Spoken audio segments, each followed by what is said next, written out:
زيزو هو قصتنا اللي جايه. تعالوا نشوف التفاصيل. لكن الوضع مختلف خالص، نفس الدايركشن بتاع ان المرتبات كبيره واحنا عايزين نهدي الاوضه فعايزين نقلل المرتبات او نسوق اللعيب، نفس الشبه القصه، لكن رد الفعل هو اللي مختلف تماما. تريزيجيه جاي من اوروبا بقى، مش متعود على الاجواء دي. في جون تاني، اسبانيا جابت التاني في مرمى فرنسا، يا نهار ابيض، في الدقيقه 57. عندك شغل كتير قوي يا مجدي، جاهز؟ قالوا الوحيد اللي هيوقف فرنسا هو اسبانيا، ولا استنوا شويه، بس عموما موقفينهم ومسجلين جولين. عموما نرجع لقصه زيزو. تريزيجيه جاي من اوروبا، بقاله كتير قوي سايب مصر، مع عصر بدايات السوشيال ميديا وبدايات اللجان والحملات والاعلام الساخر والناقد واللاذع، ما عاصرناش يعني، ما عشناش. فهو جاي بقى لعيب بريمير ليج كده داخل علينا، ايه ده، ايه الخضه دي، راح ماشي، انا اسف يا جماعه، باي باي. واضح ان الموضوع صعب قوي هنا. زيزو بقى لا، ده زيزو ده هنا ابننا قوي يعني، ده الزمالك عاشوا بحملاته، حملات الزمالك وحملات الاهلاويه لما كان في الزمالك، وحملات الاهلي وحملات الزملكاويه لما راح الاهلي.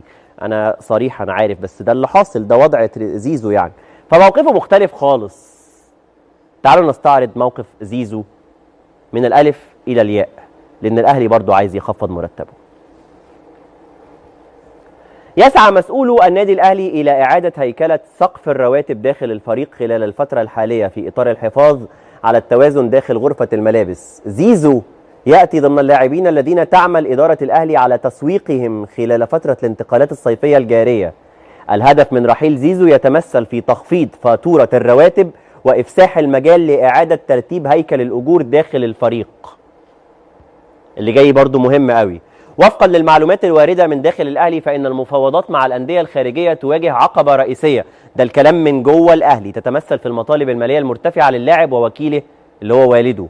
تشير هذه المعلومات الى ان زيزو ووالده رفضا اكثر من عرض خارجي بسبب عدم تلبيه مطالبهما الماليه.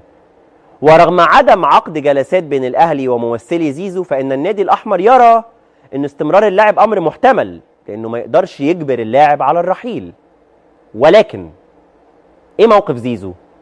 زيزو من جانبه اكد انه لا ينوي الرحيل عن الاهلي مطلقا حتى ان وصل عرض اعلى مما يتقاضاه حاليا في الاهلي. ليه؟ لانه رغم الضغوط القويه عليه يرى ان مستقبله في الاهلي، وانه قادر على اثبات ذاته في مرحله الاهلي ومرحله ما بعد الاهلي. هو عايز يختم في الاهلي، ولو راح الخليج ولا احترف ده يكون حاجه في نهايات رحلته الكرويه، مش دلوقتي. وبحسب المعلومات من داخل الاهلي، فان الكابتن سيد عبد الحفيظ عضو المجلس والمشرف على الكره هو او المكلف بالاشراف عن الكره هو من يقود فكره تسويق زيزو، لانه يرى ان ازمه رواتب تريزيجيه وزيزو كانت السبب الاساسي وراء تراجع نتائج الفريق في الموسم الماضي.